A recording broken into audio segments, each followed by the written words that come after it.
మహాభారతం 8 లక్క ఇల్లు దహనం. కారాగారవాసంలో నుంచి బయటికి వచ్చిన శకుని బాగా ఆలోచన చేస్తాడు. బయట జరుగుతున్న పరిణామాలను అర్థం చేసుకుంటాడు. పాండవుల విషయంలో దుర్యోధనుడు ఎలా వ్యవహరిస్తున్నది గ్రహిస్తాడు.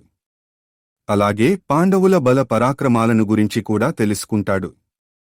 పాండవులు కౌరవుల మధ్య శత్రుత్వం మరింత పెరిగిపోవాలి. అప్పుడే తను అనుకున్నది జరుగుతుందనే అభిప్రాయానికి వస్తాడు. దుర్యోధనుడి పట్ల అపారమైన ప్రేమానురాగాలను కురిపిస్తూ అనుక్షణం అతణ్ణి పాండవులపైకి ఉసిగొల్పడం మొదలు పెడతాడు. పాండవులపై ధృతరాష్ట్రుడికి ఎక్కడో కాస్త అభిమానం ఉందనే విషయాన్ని గ్రహించి సమయం చిక్కినప్పుడల్లా ఆయన మనసును కూడా విరిచేయడం మొదలు పెడతాడు. ఈ విషయంలో చాలావరకు సఫలీకృతుడవుతాడు. పాండవులకు అర్ధరాజ్యం ఇవ్వడానికి సిద్ధపడిన ధృతరాష్ట్రుడికి శకుని, దుర్యోధనుడు అడ్డుపడతారు.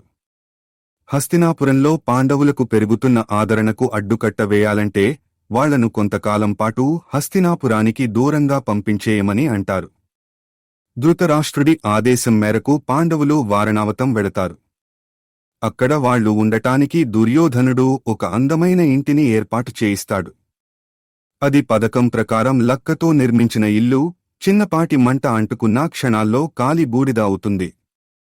ఆ విషయం తెలియని పాండవులు అక్కడే విశ్రాంతి తీసుకుంటారు. పాండవుల ధర్మనిరతి కారణంగా మొదటినుంచి వాళ్లను ఓ కంట కనిపెట్టుకుంటూ వస్తున్న శ్రీకృష్ణుడు లక్క గుహంలోని పాండవులను కలుసుకుంటాడు. అందరూ నిద్రించవద్దని, ఎవరో ఒకరు కాపలాగా ఉండాలని చెబుతాడు. భీముడు కాపలాగా ఉంటేనే బాగుంటుందని చెప్పి వెళ్ళిపోతాడు. శ్రీకృష్ణుడు చేసిన సూచన గురించి ఆలోచించిన భీముడు ఆ ఇంటికి అగ్ని ప్రమాదం సంభవించనుందని గ్రహిస్తాడు. వెంటనే ఆ ఇంటి క్రిందనుంచి పొలిమేర దాటే వరకు సొరంగ మార్గం త్రవ్వుతూ వెడతాడు. దుర్యోధనుడి ఆదేశం మేరకు అతని అనుచరులు లక్క గృహానికి నిప్పు పెడతారు.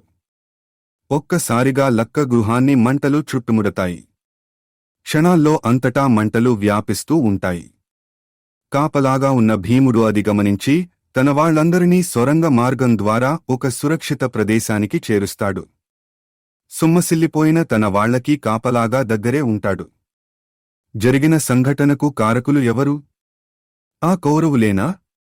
తమని అంతమొందించడానికి వాళ్లు ఇంతకి తెగబడ్డారా? కళ్లముందే లక్క గృహం నామరూపాలు లేకుండా పోయింది. శ్రీకృష్ణుడు హెచ్చరించకపోతే తమ పరిస్థితి ఏమిటి? ప్రస్తుత పరిస్థితుల్లో ఏం చేయాలి? ఇది కౌరవుల పనే అయితే వాళ్లకి ఎలా బుద్ధి చెప్పాలి? ఇలా అనేక విధాలుగా భీముడు ఆలోచన చేస్తూ ఉంటాడు. తాము బ్రతికి బయటపడటానికి కారకుడైన శ్రీకృష్ణుడికి మనసులోనే కృతజ్ఞతలు తెలుపుకుంటాడు.